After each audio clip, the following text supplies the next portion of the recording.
সেটা হলো কেতকী প্রসাদ রায়। কেতকীদাকে নিয়ে একটা সন্ধ্যা, এটা সারাদিনই একটা ভাবনার ভেতর ঘোরের মতো এসে দাঁড়িয়েছিল। যখন আমি আসছিলাম, যে আমি কেন এখানে এসেছি তাও জানি না, কেতকীদার নিয়ে একটা অনুষ্ঠান, এটা ভীষণ একটা আকর্ষণীয় ব্যাপার। আমাকে আসতেই হলো, অনেক কাজ ছিল, সেখানে মাঝখানে ছেড়েই আমি চলে এলাম। কেতকী থেকে দেখছি আসলে একটা অদ্ভুত সন্ধিক্ষণে কেতকীদাকে পেয়েছিলাম 2000 সালে, একেবারে গোড়ায় ফেব্রুয়ারিতে। আমি কলকাতা ছাড়ি কাজের সূত্রে বাইরে, প্রায় 14 বছর বাদে যখন ফিরি কলকাতায়, এই কলকাতাকে আমি চিনতে পারিনি।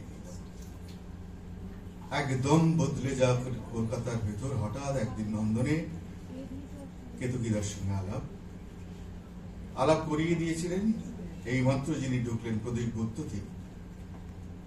কেতকীদার কবিতা অল্প বিস্তর পড়া ছিল, ফলে চিনতে কোনো অসুবিধে হয়নি।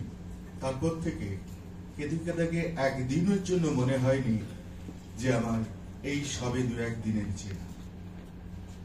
তারপরে অনেকটা দিন গেছে, দিনের পর দিন এই নন্দনে বা বিভিন্ন জায়গায় অনেক আড্ডা হয়, কথা হয়।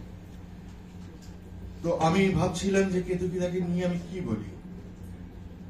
এসে যেটা আমার একেবারেই হালকা করে দিলেন কমলদা।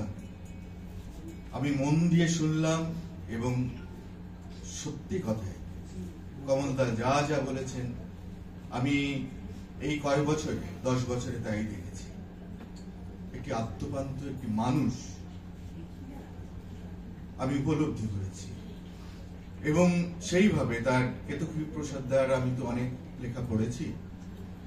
প্রতিটি লেখার ভেতর একটা কিন্তু বার্তা আসে, এবং সেটা স্পষ্ট ভাবে আসে মানুষের কথা। কিছুদিন আগে বোধহয় একটা কবিতা রবীন্দ্রনাথকে নিয়ে কবিতা, যেখানে আমাদের বিভিন্ন রকম সুকুমার বৃত্তির সঙ্গে, আমাদের আবেগের সঙ্গে তুলনা করতে গিয়ে আমরা প্রায়শই বলি তো রবীন্দ্রনাথই আমাদের সেই তুলনা। তো তিনি সেখানে অস্বীকার করতে করতে বলেছেন না, মানুষ।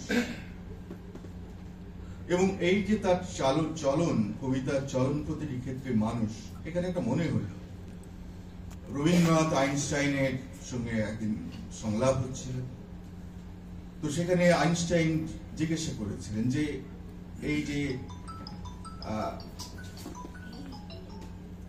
অস্তিত্ব, এই অস্তিত্ব কে নিরূপণ করবে? আইনস্টাইন বলেছিলেন মহাজগৎ। রবীন্দ্রনাথ বলেছিলেন না, মানুষ। কারণ মানুষ না থাকলে কোনো কিছুরই অস্তিত্ব থাকতো না, মানুষই রচনা করেছে।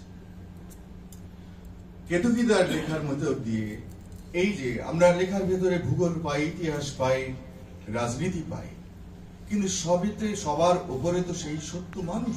মানুষ না থাকলে ভূগোল কোথায়, ইতিহাস কোথায়, রাজনীতি কোথায়, সংস্কৃতি কোথায়? এই যে মানুষের দিকে তাকানো কেতকীদার লেখার ভেতর দিয়ে, মানুষকে দেখা, মানুষের একটা দিশা তৈরি করা, এবং তার স্বপ্নের ভেতর যে মানুষ থাকে তাকে সেই লেখার ভেতর দিয়ে বের করে আনা, সত্যি কেতকীদাকে প্রণম্য এই লেখার ক্ষেত্রে, যে মানুষের ভালো থাকার যে দিশা থাকে তা লেখার ভেতর অত্যন্ত সাহিত্য গুণের দিক থেকে খুব পজিটিভ। কেতকীদাকে শুধু শ্রদ্ধা নয়, কেতকীদাকে ভীষণ ভালোবাসা। আমার একদম বন্ধুর মতো মনে হয়, নিজের মানুষ মনে হয়। আজকে এই সন্ধ্যায় সত্যি আনন্দ পাচ্ছি। সকলকে শুভেচ্ছা জানাই। অনেক ধন্যবাদ আমাদের মাননীয় কবিদের, তাদের আসন গ্রহণ করবার জন্য বলবো, এবং সব